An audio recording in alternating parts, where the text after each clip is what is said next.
ওই বাপা বানান কি করছো? এই কাজ করছি। ডিজেল মেশিনে কাজ করছো? হ্যাঁ, এই মেশিনটা আগে যে মেশিনটা ছিল ওটা কাঁচিতে সুতো কাটতেই হতো, কারিগর আর জোগাড় পেতুনি ঠিকঠাক, যার কারণে এই মেশিনটা কেনা। এবার কারিগরের জোগাড় টোগাড় ঠিক মতো পেয়ে যায়, বুঝতে পেরেছো?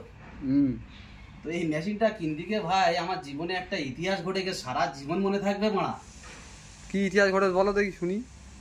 অপনাশ, ও একটা দিন গেছে আমার। মেশিনটা কিনতে গেছি চায়নায়, ডাইরেক্ট চায়নায় গেছি। এখান থেকে কিনলি দাম বেশি, ডুপ্লিকেট মেশিন। তা বলি চায়নায় ঘোরা হবে, মেশিন কেনা হবে বলে ডাইরেক্ট চায়নাইতে কেনা মেশিনটা। ঠিক আছে, তো চায়নায় গিয়েছি।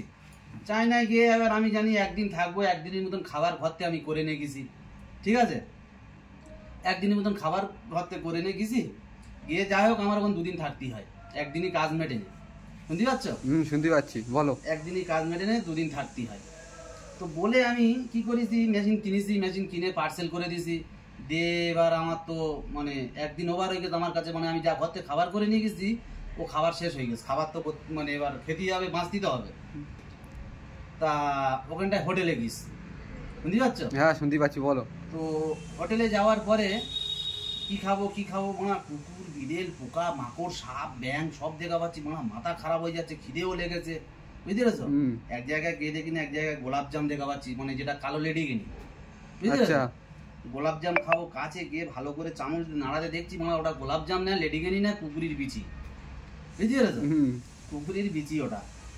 খিদেও লেগেছে, বলি না অন্তত একবারই স্যুপ খাই বলে স্যুপির অর্ডার করি। যেটা স্যুপ দেখা পেয়েছি, স্যুপির অর্ডার করিস, বুঝতে পেরেছো?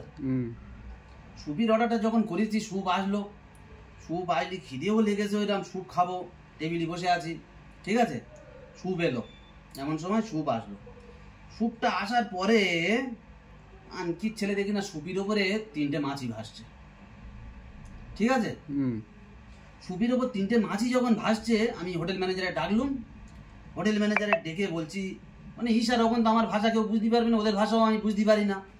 স্যুপ মানে হোটেল ম্যানেজারে ডেকে বলছি এই মানে যে স্যুপির বাড়িটা দিয়েছে, স্যুপির ওপর 3টে মাছি ভাসছে। তাই ম্যানেজারের বলে বোঝালুম এ কি এসব, বুঝতে পেরেছো?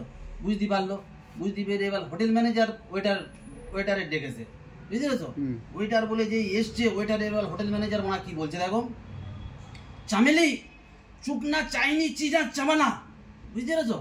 সে বাংলা ও কি বললো আমি তো বুঝতে পারিনি, আমার মাথার ওপর থেকে পার হয়ে গেছে, আমার সিস্টেম পার হয়ে গেছে, আমার মাথার ওপর থেকে পার হয়ে গেছে, আমি কিছু বুঝতে পারিনি। বলতে মাত্রই হোটেলের ওয়েটারটা ছুটে গিয়ে চামচি করে আরো গোটা কত মাছি এনে খানকির ছেলে আমার বাড়িতে, সুবির বাড়িতে দিয়ে দিয়েছে। ঠিক আছে, আরো গোটা কত মাছি এনে আমার সুবির বাড়ির উপর দিয়ে দিয়েছে।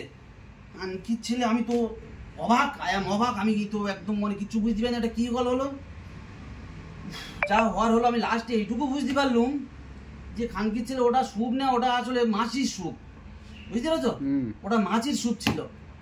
লাস্টে বুঝতে পারলুম ও যে হোটেল ম্যানেজার যে ওয়েটারে ডেকেছে, ডেকে ওর এইটুকু বলেছে, আমি লাস্টে বুঝতে পারলুম আরে বাড়া তুই কেন এই 3টে মাছি দিয়েছিস, মাছির স্যুপ খাচ্ছে বাপ্পা বলন, আরো গোটা কত মাছি এনে দে ওর ওপরে, বুঝতে পেরেছো? বলতি মত্তরে ও ফের আরো গোটা কত মাছি এনে স্যুপের ওপরে দিল। লাস্টে আমি বুঝতে পারলুম যে খানকির ছেলে না এটা স্যুপ না, এটা আসলে মাছির স্যুপ, বুঝতে পেরেছো? এই ঘটনা।